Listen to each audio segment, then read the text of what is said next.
En algún momento se habló de él como posible candidato a la vicepresidencia de Estados Unidos. Recuerden, la vicepresidencia está a un paso de la presidencia. Hoy en Uno a Uno hablamos con Alex Penelas, ex alcalde de Miami-Dade. En su momento, una de las figuras más prominentes del Partido Demócrata Nacional.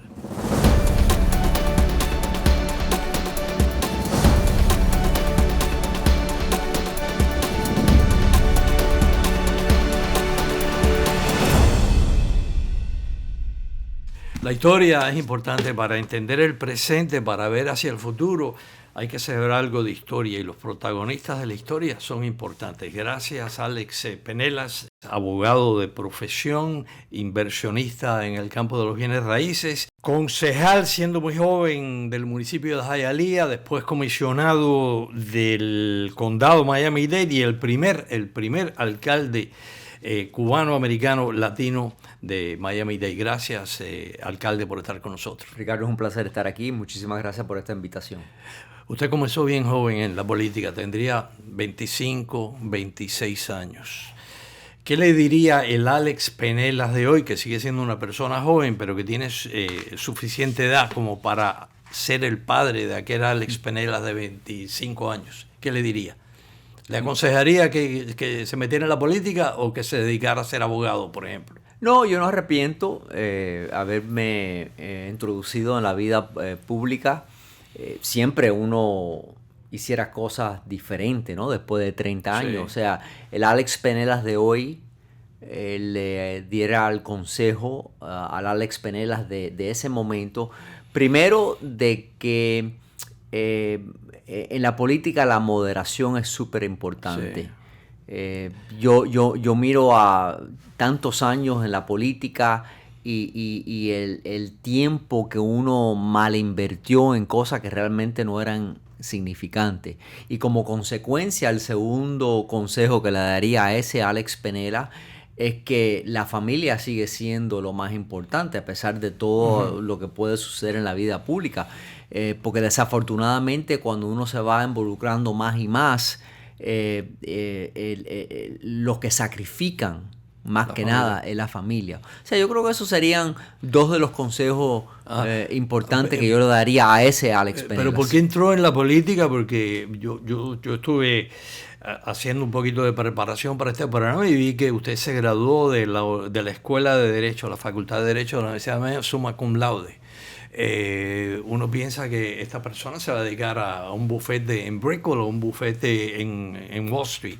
¿Por qué entró en la política? Y fui a ese bufete. ¿Sí? Y empecé a los 23 años en el departamento de litigio y enseguida me mandaban al frente de los jueces para argumentar las diferentes mociones a favor de los clientes. Pero primero nací en una ciudad donde la política es muy colorida, que es la ciudad de Hialeah. O sea, ahí se vive la política. Sí. Y me recuerdo de niño ver a los diferentes candidatos al consejo, de la alcaldía, con las pancartas, parados ahí en la 49 pidiendo el voto. Y algo me atrajo a ese a esa actividad. Y otra parte, mi padre estuvo muy envuelto en la política en Cuba. Él fue secretario general y miembro del Partido Auténtico y muy envuelto, incluso muy anticastrista desde el comienzo. Y creo que todo eso también te corre un poco en la sangre, ¿no? Y el sentido de servir, algo que yo aprendí a una edad muy temprana en la escuela. Yo fui a Champagnat, la Escuela Católica de Champagnat, a la Universidad de San Tomás, que en ese entonces era Biscayne College. Era la noción, Ricardo, del servicio, darle al prójimo. Me recuerdo una de las primeras cosas que hice de muchacho era ofrecer servicios de traducción a todos los cubanos que vinieron a través del Mariel y se tenían que entrevistar con los agentes de inmigración. O sea, el sentido de servicio. Yo creo que todo eso me llevó a ese momento, a los 25 años de edad, con claramente el apoyo de mi familia y del bufete donde estaba, de aspirar a ese puesto de concejal. Y estuvo 17 años como funcionario electo, vamos a repetirlo, concejal de Hialeah. comisionado de Miami-Dade, alcalde de Miami-Dade, que es una posición de alto perfil en el país. Yo incluso, alcalde, yo recuerdo haber leído en USA Today que por allá por el año 2000 usted estaba siendo considerado como posible candidato a la vicepresidencia. Cuénteme de aquello. ¿Se le llenó de humo la cabeza? ¿Pensó que era en serio? ¿Lo llamaron del partido demócrata? Bueno, los partidos siempre llamaban, el demócrata sobre todo porque me veían a mí como una forma no solo de apoyo político, sino para recaudar fondos a la campaña de los candidatos nacionales, y como consecuencia establecí una excelente relación, sobre todo durante el periodo de Bill Clinton en la alcaldía, en la presidencia, que para el condado de Miami-Dade fue muy beneficioso, porque en ese momento pudimos conseguir muchos beneficios, el dinero para los desamparados, proyectos de transporte, el Empowerment Zone, que fue una decentralización bien importante, el poder ser el anfitrión de la Cumbre de las Américas, un sinnúmero de beneficios que trajo esas relaciones. Entonces, siempre pues, como un político joven en ese momento, yo ingreso en la alcaldía del condado a los 34 años de edad. O sea, muchos de los analistas del partido me veían a mí como una figura que pudiera haber participado en alguna posición federal, ¿no? O sea, no te voy a mentir. Obviamente cuando te mencionan de esa forma te llena con cierto nivel de satisfacción. Pero de nuevo, una de las cosas que uno siempre se tiene que recordar es que tienes un trabajo que hacer aquí. O sea, tú no puedes basar tu tiempo en la política solamente buscando el próximo puesto. La mejor política es hacer tu trabajo lo mejor posible en el puesto que estás en ese momento. Bueno, pero entonces llegó el caso de Elian González. Usted se puso, por supuesto, del lado de la mayoría del exilio cubano que quería que el niño se quedara aquí, de la familia González. Hay quien dice que eso arruinó sus posibilidades como político nacional. Completamente. Yo creo que sí. Yo creo que sí, que me afectó significantemente. Algo que vemos muy poco ahora de los políticos de hoy, que no hacen las cosas que tienen que hacer, que sienten de corazón, hacen solamente aquellas cosas que benefician su carrera política. En ese momento sí, yo me enfrenté a mi propio partido, me enfrenté al presidente que yo conocía de primer nombre, Bill Clinton, me enfrenté a Janet Reno, que por cierto yo creo que ella simplemente estaba siguiendo las órdenes que le dieron a ella por parte de la Casa Blanca, porque yo pensaba que primero la madre Elian quería que su hijo estuviera aquí en los Estados Unidos, sacrificó su vida, el padre lo sabía, y eso eran datos que francamente no estaban considerando, y que ese niño debía haber tenido su día en las cortes de este país. Y que los Castro utilizaron al niño, ¿no? Y sobre todo al padre de Elian, ¿no? Para beneficiarse ellos mismos. Y así fue. Ricardo, yo no me arrepiento de haber dicho lo que yo pensaba en ese momento. Y me costó políticamente, esa es la causa ese es el resultado de la política, ¿no? Y terminó, usted estaba term limited en la alcaldía, 2 términos de 4 años, aspiró entonces a la postulación demócrata al Senado, no logró el propósito, pero entonces, alcalde, ¿por qué se retira? Porque yo estaba midiendo el tiempo que usted fue político electo, 17 años, y la ausencia de 16 años después. Hace 2 años usted trata de regresar a la alcaldía de Miami-Dade. ¿Qué hizo en ese tiempo y qué le convenció a tratar de llegar a la alcaldía de nuevo? Bueno, lo que hice en ese tiempo fue mucho de lo que no pude hacer cuando estaba en la alcaldía. Primero, estar con mi familia. Yo me voy de la alcaldía, mis hijos, los varones tenían 9 y 7 años en ese momento. Literalmente me fui de la alcaldía, el siguiente día me puse de entrenador de los niños en los juegos en las ligas de pelota de Little League ahí en Miami Lakes. Y fueron unos años para mí extraordinarios, y no me arrepiento de nada haber pasado literalmente todas las tardes con mis hijos, con mi esposa, en el parque, en los juegos de soccer, en los juegos de basquetbol. Lo otro que hice fue tratar de de crear una economía para mi familia. Yo fui político y única y exclusivamente. Nosotros vivíamos de un salario público que era relativamente modesto. Nosotros vivíamos modestamente, no es que hay nada malo con eso, pero ya a los 42 años yo pensé que era el momento de dedicarle tiempo a las cuestiones de negocio.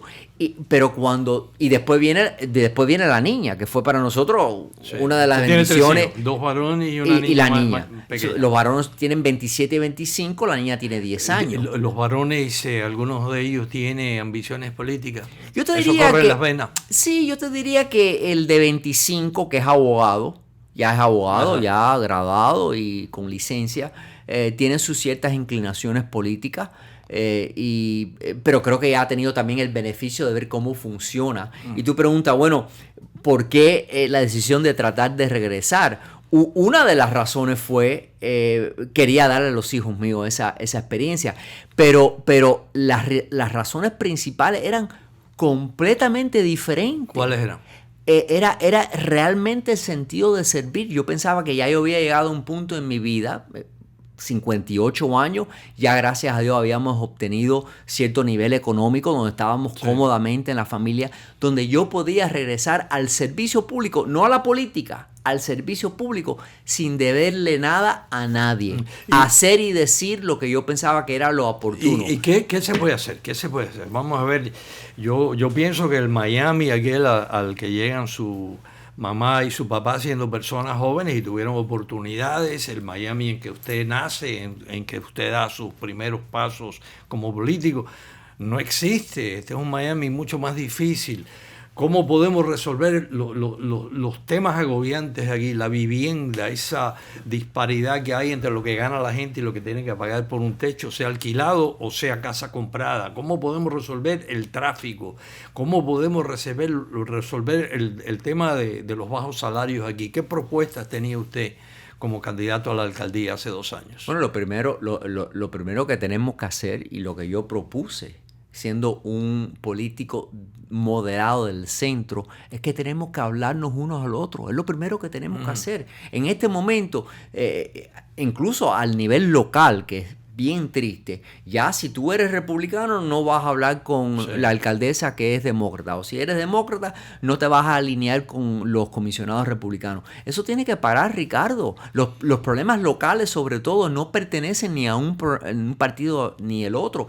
Todos esos temas que tú mencionaste ahora, el transporte, la vivienda, los salarios, eso afecta a todo el mundo. No es un tema partidista, pero todo se ha convertido ahora en una cuestión partidista. ¿Y eso es irreversible? ¿Va a ser así siempre? ¿Va a empeorar o a lo mejor regresamos al pasado? Eso va a acabar en algún momento. En algún momento el electorado de este país se va a cansar de esta división.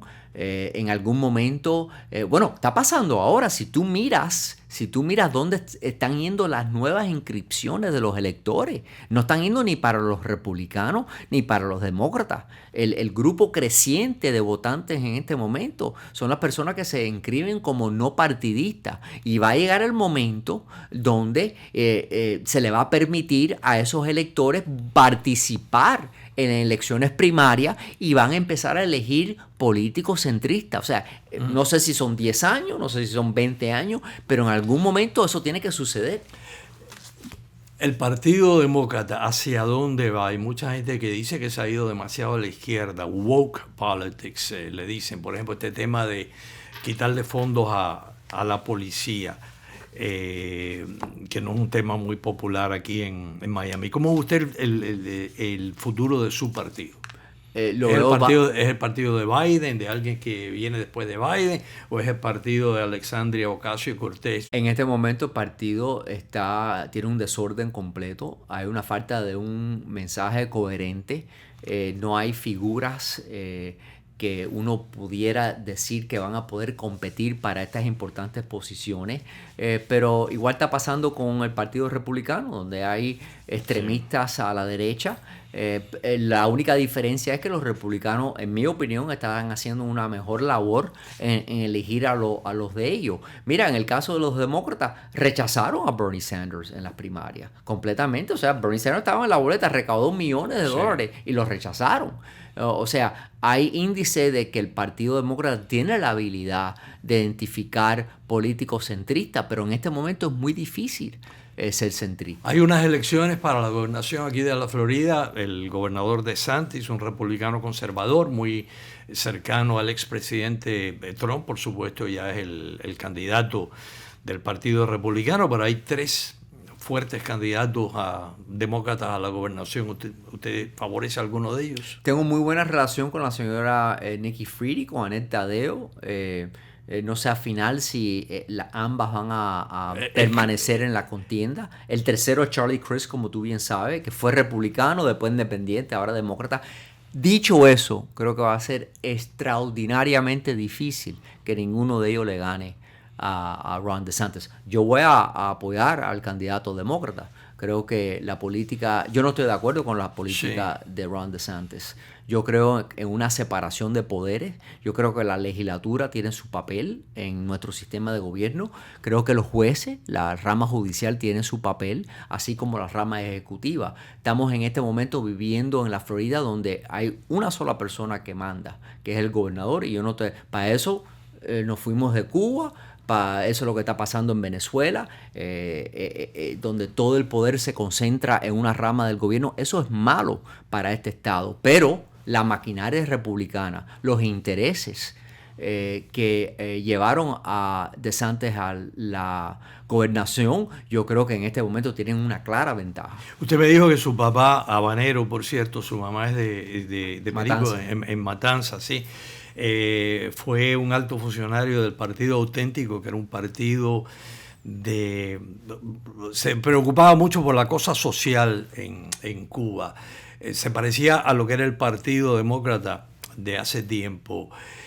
¿Por qué eso le influye, me imagino yo, a usted afiliarse en el Partido Demócrata? Bueno, sí, no, pero recuerde, cuando yo tengo 18 años y me inscribo al Partido Demócrata, es que esto es lo que se llamaba un one party state. El estado de la Florida era azul, azul, azul. Si tú no votabas y participabas en las primarias demócratas, no había más nada que hacer. Yo le hago cuento a muchos que Lincoln Díaz Balar, quien es un bastión del movimiento republicano, fue el presidente de los jóvenes demócratas y en su primera elección como representante tal aspiró como demócrata. O sea, era un estado realmente demócrata, y yo creo que eso fue lo que me llevó a mí a ser demócrata. Pero era un partido diferente, eran lo que se llamaban los Blue Dogs, era un partido donde tendían a poner más énfasis en los temas sociales, pero eran también conservadores en el tema fiscal, como lo soy yo. No que yo no esté de acuerdo en invertir en las cosas que hay que invertir, ¿no? Hay que hacerlo, pero tampoco creo en botar el dinero. Pero creo que también creo en la igualdad. Creo que a todo el mundo se le debe tratar por igual. O sea, y por eso yo me he quedado en el Partido Demócrata. Usted señala, ambos partidos en estos momentos tienen tensiones entre diferentes tendencias. ¿Qué piensa usted de un alcalde como Eric Adams, el alcalde de Nueva York, que ganó unas elecciones? Por supuesto, un demócrata iba a ganar en Nueva York, pero un alcalde que apoya a la policía, un alcalde, diría yo, muy parecido quizás a lo que fue usted como alcalde, a lo que fue Maurice Ferré, también alcalde de aquí de Miami. ¿Ese es el futuro del partido? Creo que Eric Adams es un ejemplo de un demócrata que puede ser progresista en muchos temas. Él está a favor de darle frente al tema de los desamparados, a la vivienda, al tema de los salarios y lo demás, pero a la misma vez respeta la posición de la policía, de los bomberos, de los maestros. Eso es importante. O sea, yo no sé por qué el Partido Demócrata no tuvo una respuesta más fuerte y más eficaz con esta etiqueta que le pusieron tan efectivamente los republicanos de que todos los demócratas somos socialistas. Y funcionó y sigue funcionando, por cierto. Yo creo que él es un ejemplo, ¿no? En Nueva York, donde está la Alexandra Ocasio y los demás, que tú puedes ser un moderado. Pero ¿qué es lo que pasa? En Nueva York hay un sistema diferente de elecciones, donde tú ranqueas. O sea, tú dices, bueno, Ricardo es mi primera preferencia, pero después Penela y después fulano de tal. Entonces van descontando los votos hasta que no encuentren al candidato que tuvo el consenso de la mayoría de los electores. Si eso sucedería en lugares como el condado de Miami-Dade o otras áreas metropolitanas, tuvieras políticos más centristas que llegaran a las posiciones. Alcalde, una cosa que caracterizó su mandato de 8 años en la alcaldía de Miami-Dade, usted era un firme creyente en el control de armas. Yo recuerdo que usted hizo mucho cabildeo en Tallahassee para que los municipios y los condados pudieran tener sus propias reglas, sus propias ordenanzas sobre el control de armas. Recuerdo que usted favorecía que se extendiera la prohibición de armas largas, the ban on weapons automática, sí. ¿Qué piensa hoy sobre el control de armas? Ahora que tenemos tanta violencia en Estados Unidos de toda índole.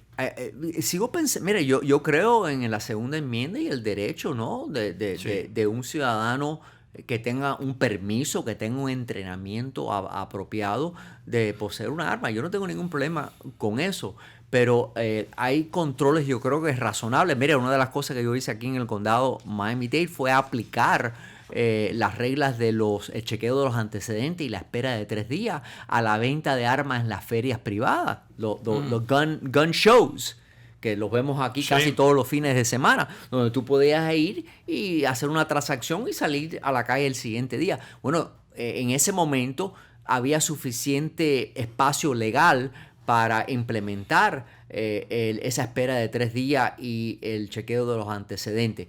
Yo presenté en ese momento también, que duró 20 años de litigio, la primera demanda municipal contra los fabricantes de las armas. De nuevo, porque sabíamos que existían tecnologías que podía prevenir, sobre todo las muertes y las heridas accidentales de niños. Porque si te recuerdas, en ese momento, Ricardo, tuvimos una epidemia horrible aquí en el condado de Miami-Dade de niños muy chiquitos, jóvenes que encontraban armas en su casa y se disparaban ellos mismos o a un vecino o un amigo. Entonces sabíamos que había tecnología.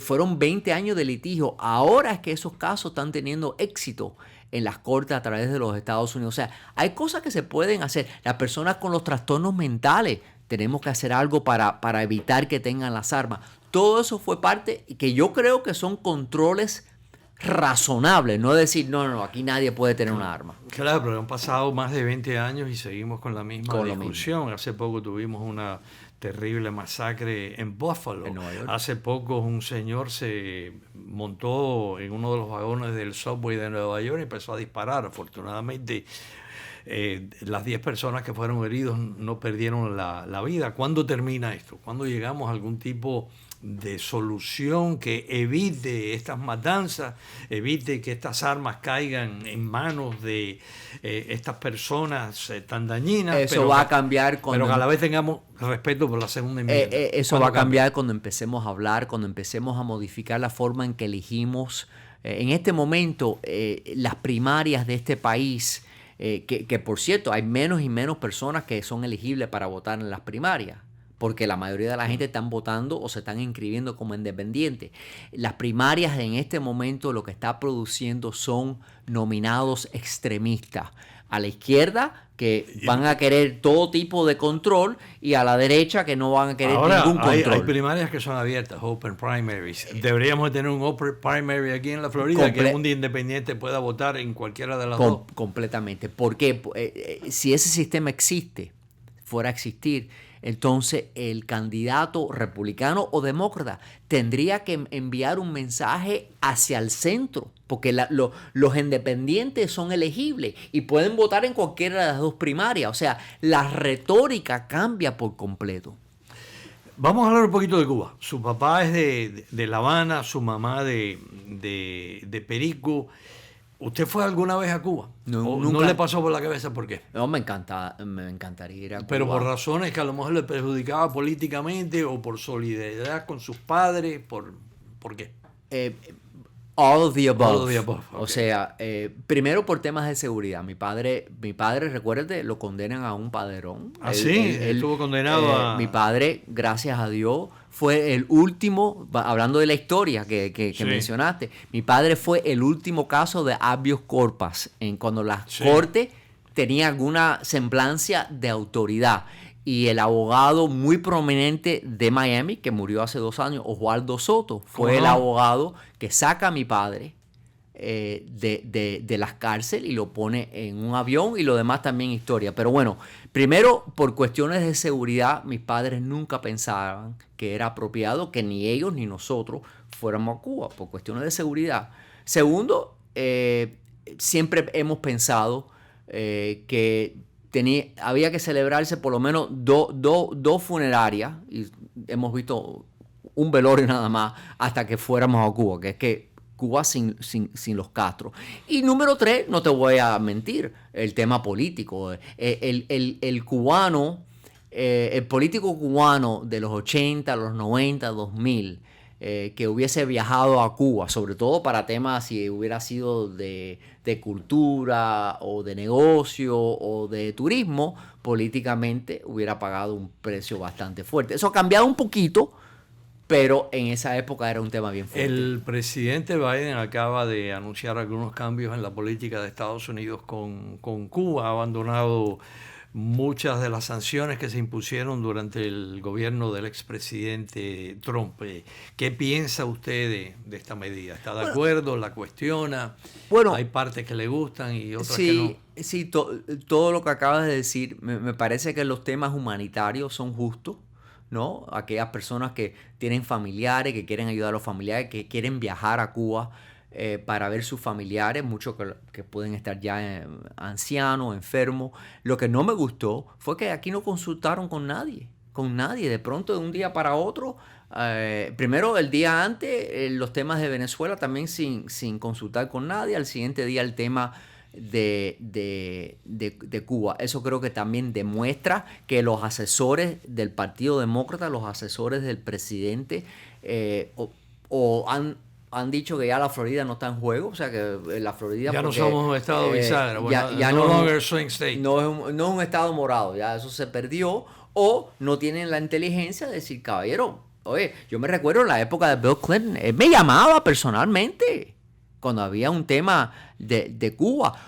¿Tú te recuerdas del senador Torricelli de New Jersey? Sí. Cuando Bill Clinton fue candidato a la presidencia, estamos hablando del año 92. Él vino aquí, que se llamaba en ese momento, ¿cómo se llamaba el restaurante ese que estaba ahí por la 24 y la 27? Ahora me recuerdo en un momento. ¿La esquina de Texas? No fue la esquina de Texas. Me voy a recordar un momentico. Estaba yo con Estaba el Casablanca. Estaba yo con Bill Clinton, Herminio San Román y Simón Ferro. Le dijimos, mira, tú tienes que apoyar, creo que era de Torricelli, había otro nombre, la ley se llamaba Torricelli. Y ahí mismo, al siguiente día, él anunció que como presidente le iba a firmar la ley de Torricelli. Oye, ¿qué pasó? Ganó mitad del voto cubano en el condado Miami-Dade. O sea, vimos que había una conexión, que había un diálogo con los cubanos en el exilio sobre los temas que se tenían que llevar a cabo con relación a la política de los Estados Unidos en Cuba. Eso no existe ahora, Ricardo. Alcalde, usted que ha viajado por todo el país y era una figura de relieve nacional en la alcaldía, lo sigue siendo, ¿no? Pero ¿usted cree que verdaderamente se puede hablar de una comunidad latina, hispana en Estados Unidos? Somos 60 millones, sí, o más quizás, pero somos mexicanos, centroamericanos, puertorriqueños que de nacimiento son ciudadanos de Estados Unidos, dominicanos. ¿Hay una cohesión entre todos estos grupos y por supuesto los cubanos? Políticamente no lo creo. No lo creo. Yo creo que entre parte de esos grupos, sí, los cubanos yo creo que tienen cierta tendencia, el voto mexicano, pero no. Yo creo que mientras que va pasando el tiempo, ya las nuevas generaciones están cogiendo sus propia forma de pensar, están haciendo lo mismo que hace el resto de los Estados Unidos. O sea, tienen su misma forma de pensar.